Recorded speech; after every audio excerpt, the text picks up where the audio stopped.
Olá, aqui é o Ricardo Cusiol com conteúdo que te ajuda a ter sucesso nos seus projetos com polímeros.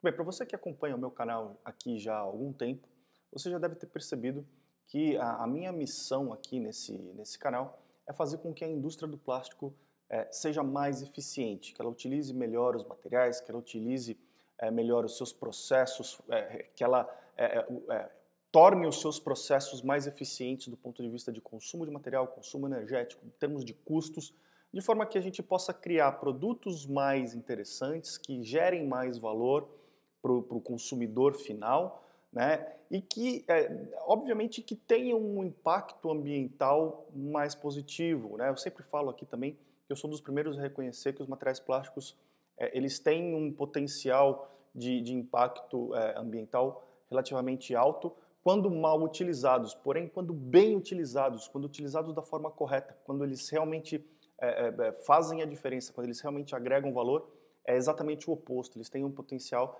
de ser muito amigos do meio ambiente. Eu até fiz um vídeo a respeito da criação de produtos mais amigáveis, que é a Eco Design Strategy Wheel. Eu vou deixar o link aqui na descrição desse vídeo, caso você queira assistir esse material a respeito da criação de produtos mais inteligentes, mais ecologicamente amigáveis. Agora, de nada adianta a indústria se mover nessa direção de gerar mais valor para o consumidor, de ter processos mais eficientes, de usar o material de forma mais inteligente, se esse consumidor que está recebendo, que está enxergando valor nos produtos plásticos, não agir de uma forma que seja condizente também com essas boas práticas, tá certo? Então, hoje eu faço um vídeo para você que não só trabalha na indústria do plástico, não só que tem os seus projetos com peças plásticas, mas também para você que consome no dia a dia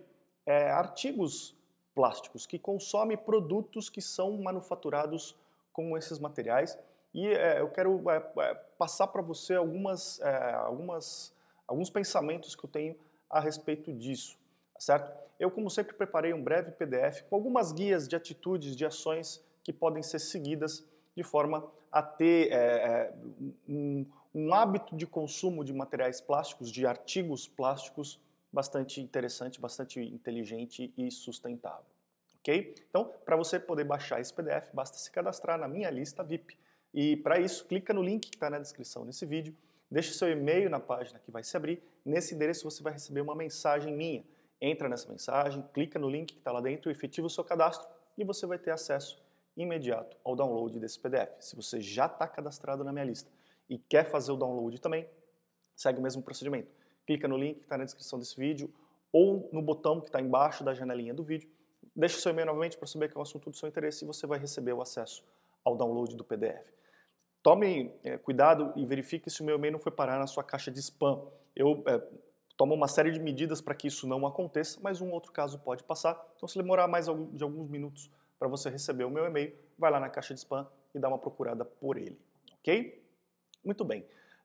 E quando a gente fala de consumo de artigos plásticos, então, uma das coisas bem interessantes, eu acho bastante simples que a gente pode adotar, é voltar aí aos clássicos 3Rs, tá? Os 3Rs da sustentabilidade, né? Hoje em dia já existem muitas metodologias que incluíram alguns Rs aí na filosofia, né? Depois eu posso até comentar sobre alguns deles, mas nós temos 3Rs que são clássicos, os 3Rs clássicos da sustentabilidade, que são o reduzir, o reutilizar e o reciclar.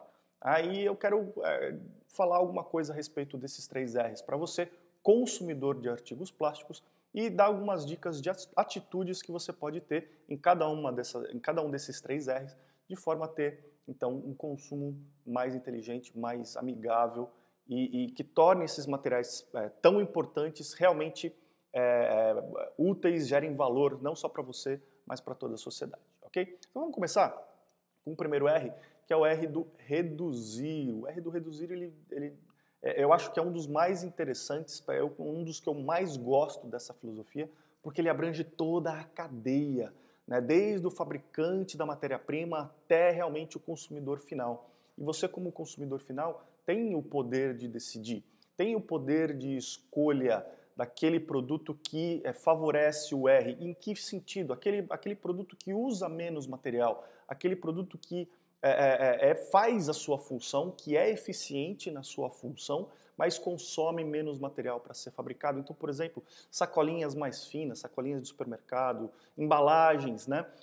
Eu vejo muito produto que utiliza o conceito do overpacking, né? Então você tem um produto lá, por exemplo, um perfume, ele está envolto num papel de seda, depois ele está colocado dentro de uma estrutura de papelão, que vai dentro de uma outra caixa de papelão, essa caixa de papelão ela é fechada, depois tem um filme plástico termoencolhível em volta dessa caixinha de papelão, e tudo isso vai dentro de uma outra embalagem de presente mais bonita, cheia de detalhes. Enfim, quantas e quantas camadas de embalagem de produtos que serão descartados, que não vão realmente ser utilizados, vão ter uma vida útil muito pequena, estão sendo utilizados nesse produto, nesse único produto, né? E você, como consumidor, tem o poder de escolha, de determinar que você vai consumir aqueles produtos que tenham a menor quantidade dessas camadas de embalagem. Tá? Então, isso é bem interessante, você pode decidir por isso daí. Tá? Produtos que, de novo, que façam a sua função, mas que tenham espessuras menores, que sejam mais leves, né? E que, portanto, consumam menos energia no seu uso, consumam menos combustíveis, né? Carros que sejam, que tenham componentes mais leves, que tenham componentes mais eficientes, também você tem o poder de escolha por decidir esse caminho. E, obviamente, esse item, esse R do reduzir, ele tem um grande potencial de inovação para a indústria, né? Onde o engenheiro ele tem a opção de refletir a respeito da concepção do seu produto e de fazer com que esse produto realmente utilize menos material, fazer de uma forma diferente, de inovar, fazer com que o seu produto entregue o mesmo valor para o consumidor com menos recursos, principalmente menos recursos de consumo de material plástico. Tá? Então, acho que esse R do reduzir é muito importante. Tá? Então, dê preferência àqueles materiais que entregam o seu valor com menor uso de material, com menor uso principalmente de embalagens, aqueles produtos que têm uma vida útil muito curta, que você simplesmente pega e joga. A embalagem é o típico para esse tipo de situação. Okay? Então, o reduzir eu acho que é um dos bem interessantes. E também repense a quantidade de consumo que você tem. Né? Eu passei por uma situação bem interessante recentemente que ilustra bem esse caso. Né? Eu fiz alguns exames, né, um check-up médico, e o dia que eu fui retirar esses exames no laboratório, a recepcionista me entregou o envelope, né, um envelope bonito, de papelão, com o logotipo do laboratório, com o laudo do exame lá dentro, e ela pegou esse envelope e ia colocando dentro de um outro saquinho plástico. E aí eu parei e pensei, eu realmente preciso desse outro saquinho plástico? Né? E eu falei, não precisa do saquinho, me dá só o envelope que está suficiente. E é exatamente esse o ponto, né? Será que eu preciso adquirir aquele outro item, né? Será que eu preciso de mais um produto? Será que eu preciso desse produto que eu estou adquirindo? Né? Sendo que ele pode ir para o lixo no segundo seguinte que for utilizado ou que chegar na minha casa. Então, esse é o tipo de ação, esse é o tipo de atitude que você pode tomar com relação ao primeiro R do reduzir. No PDF, você vai ter mais uma lista ali de algumas outras ações que você pode tomar com relação a esse R do reduzir, ok? Vamos passar ao segundo R, que é o R do reutilizar. Esse R é bem interessante também, porque ele significa o seguinte, principalmente para esses itens que eu mencionei, que tem uma vida curta, né? Aqueles itens em que que o consumo, que o valor que ele agrega é efêmero. Você usou e em num espaço de tempo muito curto, né? Às vezes alguns segundos, alguns minutos de uso, você já não necessita mais daquele componente e o destino tradicional desse produto seria, por exemplo, a lata do lixo. Tá? Então, nesses casos, o interessante é você parar para pensar como eu posso reutilizar, que outro uso eu posso dar para esse componente. Tá? É até interessante que você encontra na internet, né, diversas informações interessantes, os famosos life hacks, né, que são aquelas dicas malucas de dia a dia que mostram como você pode transformar objetos pós-consumo em itens de utilidades diversas, né? Então eles ensinam a transformar garrafas PET nos mais diversos tipos de utensílio doméstico, eles ensinam como você usar diversos tipos de embalagem para determinados fins diferentes dos originais para os quais aquele produto foi desenvolvido. Então é esse o tipo de pensamento que a gente tem que ter com relação ao reutilizar. Que outro uso eu posso dar para esse componente plástico diferente daquele para o qual ele foi originalmente produzido e que pode estender a vida desse componente, que seja por mais alguns minutos, algumas horas, alguns dias, ou eventualmente até muito mais do que a própria vida estimada para esse componente. Tá? Existem alguns estudos a respeito do impacto ambiental de produtos plásticos que mostram que muitas vezes a reutilização, ou seja, estender a vida desse produto, fazer com que ele tenha um novo uso, diferente daquele original que ele foi programado, tem um impacto positivo, ambientalmente falando, tem um impacto positivo muito maior do que até a própria reciclagem desse material. Tá? Então, sempre reflita a respeito de um produto plástico, quando ele chega no fim da sua vida útil, como eu posso estender a vida útil desse material, tá certo? E lembrando que, voltando aí, fazendo o link com o R do reduzir, você pode dar preferência ao consumo de produtos que tenham a possibilidade de, depois de serem consumidos, depois de serem de você extrair o valor original desse produto, que possam ser utilizados num segundo momento de forma diferente. É uma outra forma de você enxergar e integrar o R do reduzir com o R do reutilizar, ok? Então essas são as dicas aí para o R do reutilizar. E finalmente a gente tem o R do reciclar. Né? E quais ações você, consumidor, pode ter com relação ao R do reciclar? A primeira delas é óbvia, né? Fazer a coleta seletiva, jogar o lixo reciclável em recipientes adequados que possam ser destinados posteriormente às cooperativas de reciclagem, que possam ser destinados às empresas que vão realmente fazer a reciclagem desses materiais, tá certo? De preferência já separado o que é metal, o que é plástico, o que é vidro, então você pode fazer essa separação. Isso daí é um primeiro passo. Se você ficar só nesse passo da coleta seletiva, você já está dando uma grande contribuição para o R do reciclar. Mas também tem algumas outras ações que você pode ter. Optar por produtos que possam ser reciclados, né, que tenham componentes, que tenham matérias-primas que permitam a sua reciclagem. Optar por componentes que sejam fabricados com componentes reciclados, porque aí nesse caso você está fomentando a reciclagem indiretamente, você está comprando e dando uma mensagem para o fabricante que, olha, eu prefiro produtos que sejam fabricados com produtos que sejam originários de produtos pós-consumo. Então, é uma outra ação que você pode ter. Uma coisa que pouca gente se atenta, né? Muitas vezes o produto, a matéria-prima plástica, por exemplo, metálica, ela é reciclável, mas ela não ela é reciclável tecnicamente, mas ela não é reciclável na prática, praticamente. Né? Então, eu sempre dou o exemplo daquelas válvulazinhas de remédio, né? Aqueles remédios tipo spray, né? Onde você tem uma válvula que você aperta e ela tem uma mola metálica lá dentro. Né? E aquele componente, embora todos os materiais ali sejam recicláveis, muito pouco desse tipo de produto é de fato reciclado na prática. Por quê? Porque o custo para se reciclar esse tipo de produto é bastante grande, uma vez que você tem que desmontar esses produtos, separar os diferentes materiais, não é uma tarefa simples a reciclagem desse tipo de componente. Então, é o tipo de produto que, se você não tem outra alternativa, ok, mas se você tem alternativas diferentes, você pode valorizar aquelas alternativas que favoreçam a reciclagem, que permitam uma reciclagem mais facilitada do seu produto. E lembrando, o consumidor ele tem o poder de decisão. E se você direciona o seu hábito de consumo para esse tipo de produto mais amigável para a reciclagem, uma hora o fabricante vai se atentar para isso e ele vai direcionar os seus esforços a criar produtos nesse sentido. E aqui vai uma mensagem para você que trabalha com projetos de peças.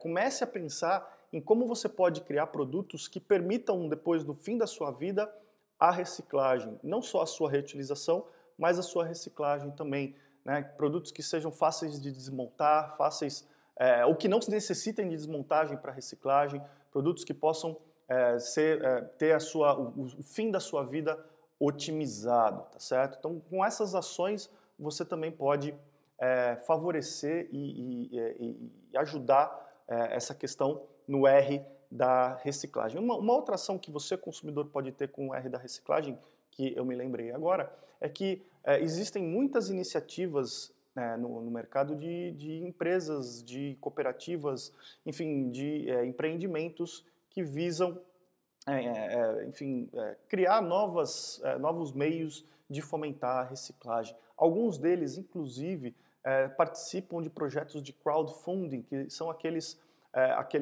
projetos onde o empreendedor ele busca financiamento coletivo na sociedade para que ele possa alavancar o seu negócio. Então, se você realmente acha interessante e quer fomentar a reciclagem de alguma forma, procure alguma iniciativa como essa também.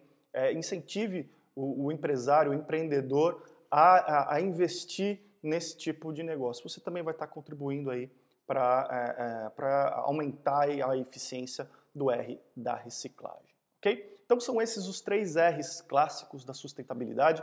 Eu dei alguns exemplos de ações que você pode ter em cada um deles. No PDF tem uma lista aí com essas ações e algumas outras, tá? Mas como eu falei no começo do vídeo, existem algumas metodologias que acrescentaram R's a essa lista da sustentabilidade. E você encontra aí os 4 R's e outras letras, enfim, mas eu gostei de tudo que eu já olhei a respeito desse assunto, eu gostei de mais 2 R's que eu acho que vale a pena você dar uma olhada. O primeiro deles é o R da responsabilidade, ou seja, a gente tem que tomar responsabilidade pelas nossas ações. Não adianta a gente ficar culpando a indústria porque ela faz um negócio que polui, não adianta a gente ficar falando que o material plástico é o ruinzão, porque na verdade ele traz muito benefício para a sociedade quando usado da forma correta. A responsabilidade pelo impacto é nossa, é o que a gente faz com os nossos produtos. Então, não é a sacolinha plástica que vai parar lá no mar sozinha e que contribui para o dano à vida marinha, que a tartaruga vai lá e come achando que é uma água viva. Né? A responsabilidade não é da sacolinha, a responsabilidade é sua que jogou essa sacolinha no chão e ela foi parar lá no mar, acabou indo parar no mar, porque, enfim, o plástico é leve, o vento leva, a água leva e ela vai acabar parando lá no mar. Então, o R da responsabilidade ele é muito interessante. Não, a responsabilidade não está fora, não está no material, não está no produto, não está na indústria. A responsabilidade está em você, em mim, no consumidor e com as suas ações, com as nossas ações que nós tomamos com relação aos produtos. Então esse R eu gosto muito, eu acho que é um que vale a pena a gente refletir, tá certo? E o último R que eu acho que é interessante, que é um adicional aí, né, é o R do repassar, né? Ou seja, eu passei uma série de informações aqui para você agora. Talvez você concorde com muitas delas, talvez você discorde com algumas delas, né, e você tem total direito de concordar e discordar, e eu acho que isso faz a coisa acontecer. Né? Eu gostaria realmente de ouvir a sua opinião a respeito de todas essas informações. Deixe os seus comentários aqui e a gente pode discutir. Agora, mais importante do que tudo isso dependendo da sua opinião, do que você concorda ou se você discorda, repasse essas informações para que outras pessoas possam ter opinião também, possam aumentar o fórum de discussão disso daí, possam trazer mais informações adicionais a essa discussão, de forma que a gente possa, então, até eventualmente modificar o nosso pensamento e trazer novas informações, trazer mais conhecimento para um público em geral. E quanto mais pessoas estiverem atuando dessa forma, maior vai ser o impacto positivo das nossas ações. Então o último R aqui é repasse. Pega essa informação aqui e repassa para o máximo de pessoas que você puder. Afinal de contas, esse vídeo em especial, ele não é só para aqueles profissionais da indústria do plástico, mas é para todos aqueles que consomem materiais no dia a dia, que praticamente é todo mundo, ok? Então, espero que você tenha gostado desse conteúdo. Me manda uma mensagem, me manda um e-mail, deixa um comentário aqui nos meus canais, dizendo como esse conteúdo te ajudou no seu dia a dia, que tipo de ideias você teve, que tipo de problemas esse conteúdo ajudou você a resolver, ou que tipo de ação você tomou a partir dessas informações. Eu fico muito curioso para saber a sua história. Me fala também sobre outros assuntos que sejam do seu interesse, para que eu possa preparar vídeos e artigos como esse que te ajudem no seu dia a dia. Lembra de curtir a minha página no Facebook, lembra de assinar o meu canal no YouTube, receba conteúdo por esses canais também. A gente se vê nos próximos vídeos, um grande abraço e até lá.